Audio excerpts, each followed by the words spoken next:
नमस्कार मित्रांनो, आजच्या या व्हिडिओमध्ये आपलं स्वागत आहे. आपली प्रायमरी मार्केट याची सीरीज आपण करतोय, व्हिडिओ सीरीज करतोय. बरं, तुम्ही ॲस्बा हे शब्द ऐकलाय का? किंवा कुठल्याही कंपनीच्या IPOला अप्लाय जर केलं असेल किंवा त्याचं डॉक्युमेंट तुम्ही वाचलं असेल, तर ॲस्बा हे कुठेतरी लिहिलेलं नक्की तुम्हाला सापडेल. लक्षपूर्वक बघा. ॲस्बा म्हणजे काय? ॲस्बा म्हणजे application supported through blocked account. 4 शब्द आहेत, 4 लेटर वर्ड आहे ASBA.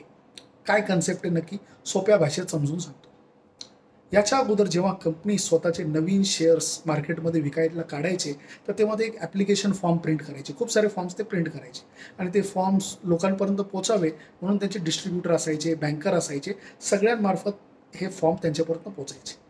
मग एखाद्या व्यक्तीला जर तो शेअर घ्यायचा असेल किंवा त्याला अप्लाय करायचा असेल, तर तो व्यक्ती चेक काढायचा किंवा DD लिहायचा. म्हणजे DD बँकेतून तयार करून घ्यायचा. त्याच्यानंतर हे पैसे सगळे त्या कंपनीकडे जायचे. त्यांचा मर्चंट बँकर चेक करायचा, रजिस्ट्रार अँड ट्रान्सफर एजंट त्याच्यावर कॅल्क्युलेशन करायचा, पूर्ण हिशोब ठेवायचा, पूर्ण मॅन्युअल वर्क होतं. ज्यांना शेअर्स भेटले अभिनंदन, त्यांचे पैसे ऑलरेडी कंपनीकडे गेलेले. मात्र ज्यांना या IPOमध्ये शेअर्स भेटले नाही, त्या लोकांनी काय करायचं? त्यांना कम्युनिकेशन भेटायचं की तुम्हाला शेअर्स अलॉट झालेले नाही. पण त्यांचे गेलेले पैसे परत यायला काही वेळेस 7 दिवस, काही वेळेस 15 दिवस, काही वेळेस 3 महिने, काही वेळेस 6 महिनेसुद्धा लागायचे. ऑफकोर्स कंपनी कायद्यामध्ये त्याच्यात प्रोव्हिजन आहे की ते व्याजासहित परत द्यावेत. पण ते पैसे ब्लॉक होऊन जायचे कंपनीकडं.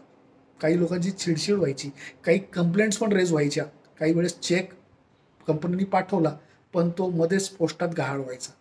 असे खूप सारे प्रॉब्लेम्स होते. म्हणून गव्हर्नमेंटच्या असं लक्षात आलं की याच्यात काहीतरी आपण रिफॉर्म्स करायला पाहिजे.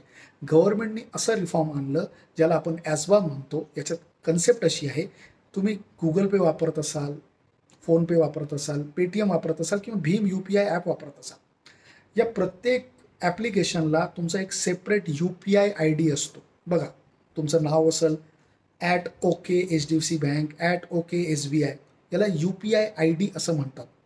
तुम्ही तुमच्या डीमॅट अकाउंटमध्ये एखाद्या कंपनीच्या शेअरला जर तुम्हाला अप्लाय करायचं असेल IPOला, तर हे UPI ID वापरून तुम्ही अप्लाय करू शकता.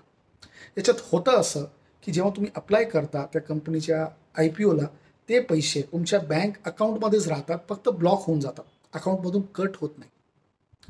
जर कंपनीचे शेअर्स तुम्हाला भेटले तरच ते पैसे तुमच्या अकाउंटमधून कट होतात. जर शेअर्स भेटले नाही तर ते पैसे 7 ते 8 दिवसानंतर अनब्लॉक ऑटोमॅटिकली होऊन जातात. तुम्हाला त्याच्यासाठी काहीही करावं लागत नाही. जुनी पद्धत बघा, तुमचे पैसे पहिले कट व्हायचे, तुम्ही भरायचे, शेअर्स भेटले नाही तर पैसे परत यायचे. मात्र आत्ता पैसा फक्त तुमच्या अकाउंटला ब्लॉक राहतो. किती ड्रास्टिक चेंज झाला आहे. या चेंजमुळं गव्हर्नमेंटला खूप फायदा झाला आहे, रिटेल इन्व्हेस्टर्सला खूप फायदा झाला आहे, सगळ्यात जास्त फायदा कंपनीला झाला आहे. कारण त्यांचा तो मॅन्युअल वर्क खूप कमी झाला आहे, मर्चंट बँकरचा वर्क कमी झाला आहे, रजिस्ट्रार अँड ट्रान्सफर एजंटचं काम कमी झालं आहे. खूप सिस्टमॅटिक आणि सिम्पल गोष्टी झालेल्या आहेत. तर आज इथंच थांबूया. आपण आज चर्चा केली ॲस्बाबद्दल. याच्यावर Google करा, सर्च करा. खूप महत्त्वाचं इन्स्ट्रुमेंट आहे, टेक्निक आहे आणि ह्याच्यात रिटेल इन्व्हेस्टर्सला खूप मोठ्या प्रमाणात फायदा झालेला आहे. आज इथंच थांबूया. व्हिडिओला नक्की लाईक करा, शेअर करा, सबस्क्राईब करा. सगळ्यात महत्त्वाचं, भेटत राहा. नमस्कार.